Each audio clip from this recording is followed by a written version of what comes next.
So everyone, welcome back to another video. তো আজকে কথা হলো বাঘি 4 বলে সিনেমাটাকে নিয়ে, যে সব সিনেমাটা আজকে বড় পর্দায় মুক্তি পেয়েছে। তো এই সিনেমাটা থেকে অ্যাকচুয়ালি কোনো রকম কিছু এক্সপেকটেশন ছিলই না, বাট এই সিনেমাটা যেরকম ভাবে ডেলিভার করেছে বা সিনেমাটা যেরকম হয়েছে সেই অনুযায়ী একটু হলেও ভালো লাগবে।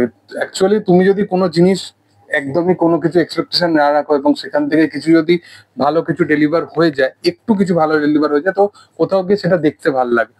তো সেটাই হয়ে গেছে বাঘি 4 এর সাথে। বাঘি 4 এর সিনেমাটার ক্ষেত্রে কিছু কিছু জিনিস যেগুলো অডিয়েন্সের ক্ষেত্রে ওয়ার্ক করেছে, বাট মেকার্সরা এই সিনেমাটাকে প্রমোটই করেছে ভুলভাবে।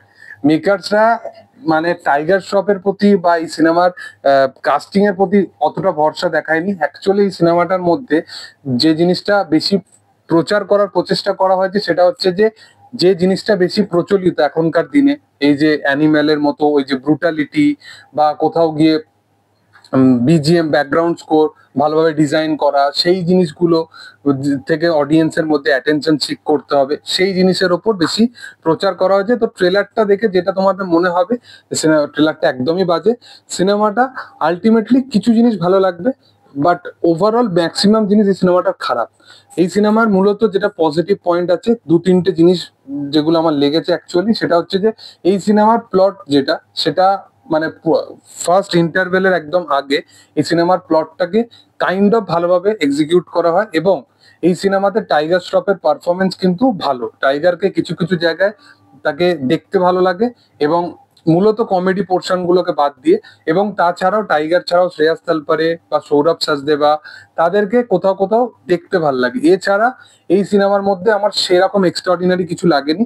সোনাম বাজওয়া, সোনাম বাজওয়াকে কিছু কিছু জায়গায় ভাল লাগে, বাট হারমান বাবেজা তার যে যে অভিনেত্রী ছিল, তার সেকেন্ড হাফে তাকে যেখানে যেখানে অ্যাকশন করতে দেখা যায় সেই জায়গাগুলো কিছু কিছু পোর্শন ভালো। এছাড়া ছবির যে ইন্টারভেল ব্লকেজটা আছে সেই জায়গাটা কাইন্ড অফ ভালো। বাট এই সিনেমার সবচেয়ে বেশি প্রবলেম যেটা যেটা নেগেটিভ পয়েন্টগুলোর মধ্যে, সেটা হচ্ছে এই সিনেমার ব্যাকগ্রাউন্ড স্কোর। এই সিনেমা অতীব খাজা ব্যাকগ্রাউন্ড স্কোর বানানো হয়েছে, এবং সিনেমার মধ্যে 2 সেকেন্ড 2 মিনিট ছাড়া ছাড়া ব্যাকগ্রাউন্ড স্কোর চেঞ্জেস হচ্ছে।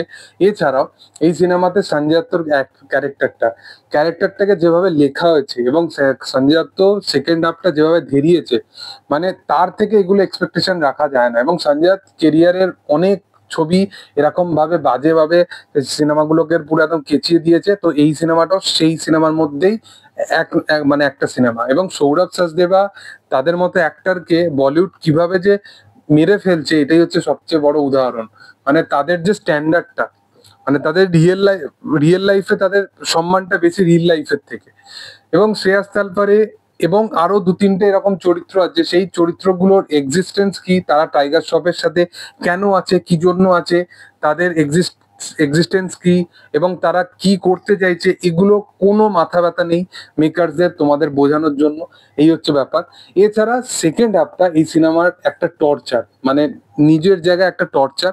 এবং সেকেন্ড হাফে প্রত্যেকটা এক একটা ফ্রেম বাই ফ্রেম ক্রিন জিনিসে ভর্তি। এবং ইন্টারভেল ব্লকেজ যেটা আছে, সেই ব্লকেজটা আমি বলবো যে ওয়েল এক্সিকিউটেড, এবং অ্যাকশন কোরিওগ্রাফি অন্যান্য পুরো সিনেমা জুড়ে যেরকম অ্যাকশন কোরিওগ্রাফি করেছে তার তুলনায় ভালো। তো সেটা দেখতে ভালো লাগে, বাট সেটাও তুমি যদি প্রপার ভাবে দেখো, সেখানেও কিন্তু অ্যানিমালের থেকে ইন্সপায়ার্ড। এবং সিনেমার অর্ধেক জিনিস আছে, অর্ধেক অ্যাকশন আছে, যেগুলো পুরোপুরি অন্য অ্যাকশন সিনেমা থেকে পুরোপুরি ঝাপা। টাইগার শ্রফ ভালো অ্যাকশন করতে পারে, এবং তাকে দিয়ে এই সিনেমার মধ্যে কিছু কিছু জায়গায় ভালোভাবে অ্যাকশন করিয়েছে, এবং সেই জিনিসগুলো দেখতে কনভিনসিং লাগে। এবং ওই যে আগে যে এরকম যে জিমন্যাস্টিক ওই জিনিসগুলো করানো হতো, সেইগুলো ভালোভাবে ইউজ করা হয়নি এবারে।